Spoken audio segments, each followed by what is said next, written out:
தாய் தமிழ் உறவுகளுக்கு வணக்கம். நாம் தமிழர் கட்சிக்கு வெற்றி கிடைத்தது. ஜோசப் விஜய் அதிர்ச்சி என்ற தலைப்பில் இந்த காணொலியை நாம் காண்கிறோம். நாம் தமிழர் கட்சிக்கு வெற்றி கிடைத்தது. நேற்றைய தினம் நீதிமன்றம் நாம் தமிழர் கட்சிக்கு சாதகமாக ஒரு தீர்ப்பு வழங்கியது. அதாவது, வருடத்திற்கு ஒரு முறை மீனவர்களுக்கு மீன்பிடி தடை காலம் உண்டு.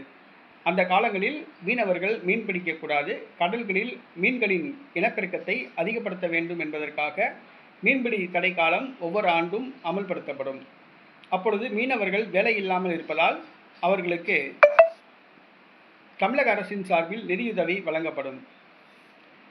அண்டை மாநிலங்களில் மாதந்தோறும் அந்த மீன்பிடி தடை காலங்களில் 20,000 ரூபாய் வழங்கப்படுகிறது. அதே 20,000 ரூபாய் தமிழ்நாட்டில் உள்ள மீனவர்களுக்கும் தமிழக அரசு வழங்க வேண்டும் என்று நாம் தமிழர் கட்சி மீனவர்களுக்காக வழக்கு தொடுத்தது.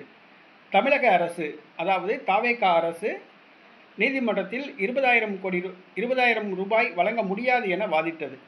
20,000 ரூபாய் வழங்க முடியாது என வாதிட்டது. நாம் தமிழர் கட்சி தகுந்த ஆதாரங்களுடன் வாதிட்டது. அண்டை மாநிலங்களில் 20,000 ரூபாய் மீனவர்களுக்கு மீன்பிடி தடை காலங்களில் வழங்கப்படுகிறது.